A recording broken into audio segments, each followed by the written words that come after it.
XRP holders, we have huge news from Singapore, from Ripple this morning. The Monetary Authority of Singapore has approved an extended scope of payment activities for our major payment institution license, enabling us to deliver end-to-end fully licensed payment services to our customers in the region. What does this all mean? I'm going to tell you. I'm also going to give you a ton of additional content on Ripple's licenses around the world. When you're trying to be a global blockchain infrastructure company, licenses are the most important thing. That's what gives you the approval to operate in those specific countries and those specific regions. So let's get a rundown of what all of this could mean for XRP and our holdings.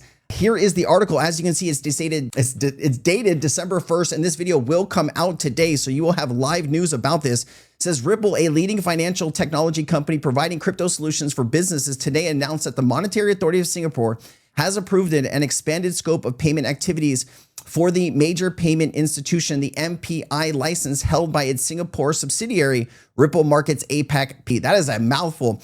With this approval, Ripple can broaden its regulated payment offerings and deliver greater value to its customers in Singapore as one of the few blockchain-enabled institutions globally with an MPI license. As one of the few blockchain-enabled institutions globally, right? When you're talking about this transformation of payments, there's only so many companies that are allowed to do this right now. That is why I'm such a believer in Ripple, the company, their team, and of course, XRP and RLUSD as the assets that's going to move a lot of the world's value. This sentence right here should be, alarm bells should be going off in your head saying, hey, you know, maybe I'm in this other cryptocurrency and maybe they're doing payments too. Do they have all of these licenses? These are things that are very important to the future of any infrastructure globally. And Ripple has more licenses than I think any other company in the blockchain space. Let's go through this. So we know that Ripple just received approval. What the post is about, we talked about this. The screenshot is referencing Monetary Authority of Singapore granting Ripple Markets APAC as expanded scope on its existing MPI license,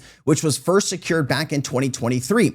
With this update, Ripple can scale tokenized based settlement and payment services in Singapore. That's a good sentence too. Specifically calling out XRP and RLUSD as core digital payment tokens it can use with banks, fintechs, and other crypto firms. Love to hear that. We don't need to know what RLUSD is. We have a good understanding of that.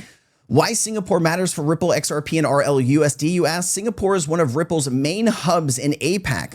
On-chain activity in this region has reportedly risen 70% year over year. So its expanded MPI license there is effectively a green light to deepen institutional XRP and RLUSD rails across Asia. Under this expanded license, Ripple can provide more end-to-end infrastructure and on and off ramps, token-based settlement, collections, holding, swapping, and payouts using RLUSD and XRP. So clients don't need to build their own blockchain stack or hold assets directly. So this is a vital piece. Now, if you are a bank in this region and you are looking to upgrade your infrastructure to blockchain, you have a few options. One is you can build all of that out. And we've talked about this at length. We know how long this takes.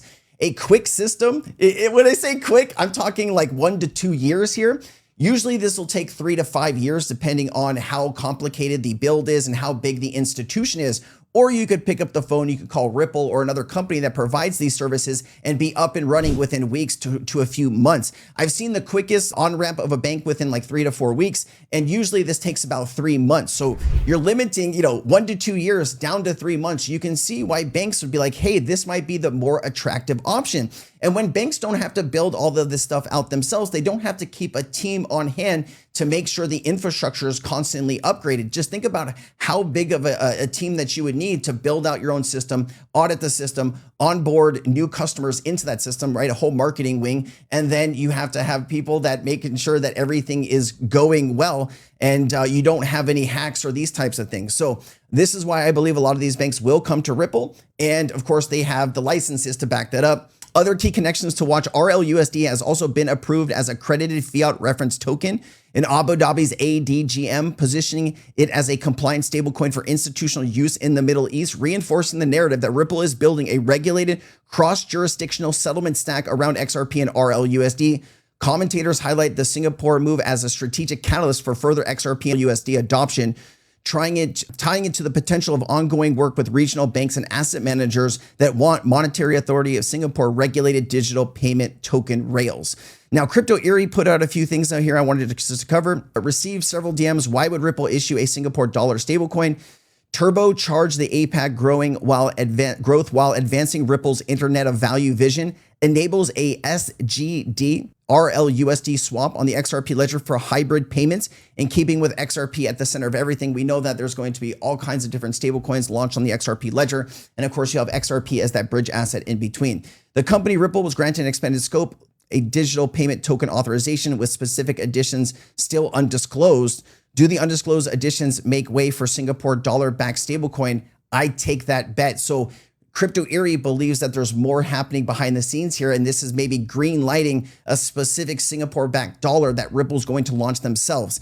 Now, Lord Belgrave claims to be an ex-City London banker. He did a few different posts here about some history with Ripple and the Monetary Authority of Singapore. I thought it was valuable to add it to this video so you can be fully caught up. He says, I want to share something few have pieced together. 2015 to 2017, when Singapore launched Project Ubin, exploring DLT for interbank settlement, I witnessed behind closed doors how Ripple and XRP was quietly referenced in technical materials. What I saw suggests more was at play than just an experiment. Ubin's public mandate from the MAS website, Project Ubin is a collaborative project with industry to explore the use of blockchain and distributed ledger technology for clearing and settlement. They published pilot phases testing tokenized asset settlement, fast cross-border messaging, and settlement finality using DLT. Now, this goes back all the way to 2015 to 17, which means they've been working on this for 8 to 10 years already. And as you can see, all of that hard work is finally coming to fruition. The source code released in 2017 added fuel. Monetary Authority of Singapore and ABS released prototypes phase 2 of Ubin on platforms like Corda, Hyperledger, and Quorum, including liquidity savings mechanisms. I reviewed those prototypes at my bank. The diagrams of liquidity savings, posting of settlement obligations via consensus ledgers, and atomic netting were very similar to internal docs I'd seen from Ripple pilots, especially the way the obligations were grouped and netted. Ravi Menon's 2018 speech, he was the Monetary Authority of Singapore's governor, dropped more clues. He said Project Ubin demonstrated that banks could pay one another without going through the Monetary Authority of Singapore using a blockchain-based digital representation of the Singapore dollar. Crypto Eerie thinks that that's exactly what Ripple's working on here. So I just thought that was a cool connection to bring it full circle for you. Also highlighted settlement of tokenized assets with delivery versus payment. That is important. Ripple pilots did exactly that in lesser known corridors. Also, the DBS Future of Payments Insights shows that the lineage DBS public reports say Ubin was the launchpad for Partior, a payments and security settlement network exploring multi-asset class use cases, DVP, tokenized assets, FX payment versus payment. These use cases overlap perfectly with what I saw in the NDAs. XRP used as a bridge or settlement asset in tokenized commodity or security settlement under regulatory guardrails. First-hand money, a private briefing in London late 2016. I was shown a presentation by Singapore UK Banking Working Group. They compared Ubin Phase 2 netting diagrams with RippleNet corridor demos. Interesting. One slide labeled atomic settlement nodes, including schematics nearly identical to XRPL consensus order diagrams, except with Monetary Authority of Singapore collaborating branding. None of this was made public. So here's the thesis. Here's what he believes is happening here. Project Ubin was not just testing DLT. It was the front door for experimenting with exactly the architecture Ripple and XRP had been building: atomic settlement, liquidity bridges, tokenization, identity, settlement, and finality. They didn't name XRP in public Ubin materials, but the technical overlap and private briefings suggest ISPs, DBS, Ripple Labs were collaborating under NDA. He says, if this was true, what does it change? XRP Ledger stands not merely as a payment innovation, but as the foundational piece for institutional DLT adoption in Southeast Asia. When regulators asked for real-time gross settlement, 24/7 DVP settlement, and tokenized securities, XRP Ledger structure matches more than any other public blockchain. These experiments likely set precedents that Ripple could rely on for regulatory legitimacy. And of course, he says, I will share the slides and things like that in his group if you're interested in taking a look at that. Just be careful. Anytime someone pulls you into a group, why are they pulling you in there? Just have your antennas up. All right, Ripple holds, so this is about Ripple's licenses across the world. I wanted to give you a good understanding of this so you can be caught up to date. So here is what we're looking at in the United States. Ripple holds money transfer licenses in over 55 US states and territories, including recent additions like Texas and New York. It has obtained a BIT license from the New York Limited Purpose Trust Company Charter, 2 key licenses for operating digital assets and payments businesses in the United States. These licenses allow Ripple to offer crypto payment, custody, stablecoin services within regulated environments, upholding anti-money laundering and consumer protection requirements. And of course, if Ripple gets the national bank license that they're looking to achieve here, this is only going to add more fuel to the fire here in the United States, covering all 50 states. United Kingdom and Europe, Ripple is registered under the Virtual Asset Service Provider, also known as VASP, with Central Banks of Ireland, enabling to offer crypto and payment services throughout the European Union under MiCA regulations. So they cover all of Europe with this license.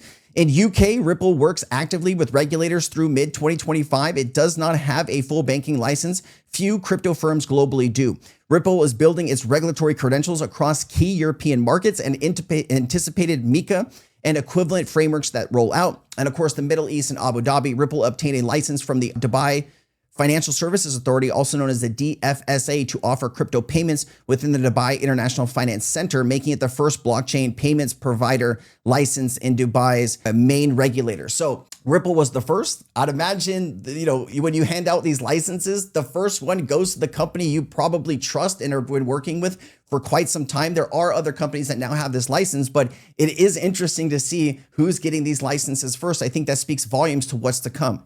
Ripple also received approval for its RLUSD stablecoin as a regulated fiat reference token in the Abu Dhabi global market, expanding utility and compliance. And we just covered that just a few days ago.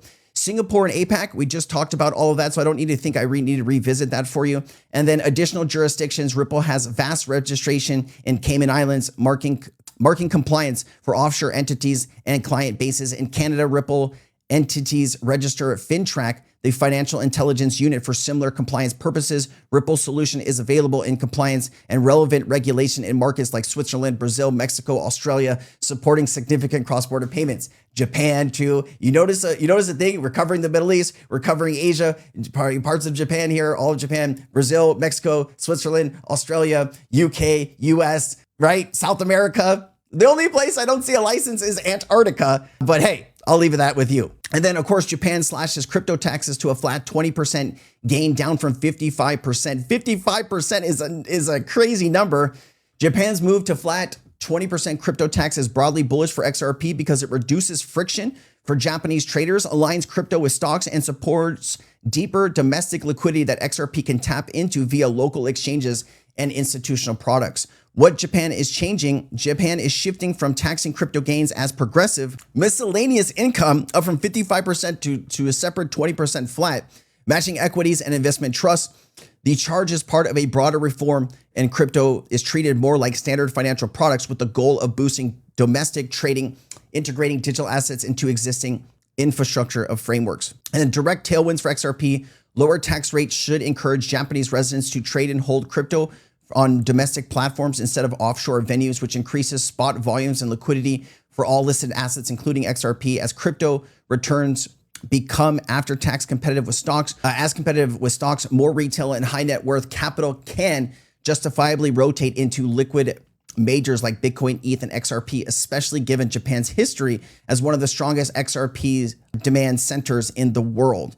And then, of course, the institutional angle. I don't really need to go into this too much, but they're making it easier for the citizens of Japan to buy and hold crypto on exchanges there. They don't have to go outside of Japan and kind of maybe skirt some of the regulations there. I think we need to see this all over the world. We need to make it very simple. What are the terms here for people to buy and sell crypto? The lower you can make these taxes, the more people that are going to participate. And of course, we want, another 100 million, 50 million, whatever it is, coming into the XRP community. Not only would that supercharge XRP's price, but it will also take more XRP off the board. All right, guys, I'll leave it there with you. I hope you got some value. If you did, you can like, share, leave a comment down below. A little tired today. I do apologize. Didn't sleep well last night, so I'm doing my best here. I hope you can appreciate that. I'll see you. Bye.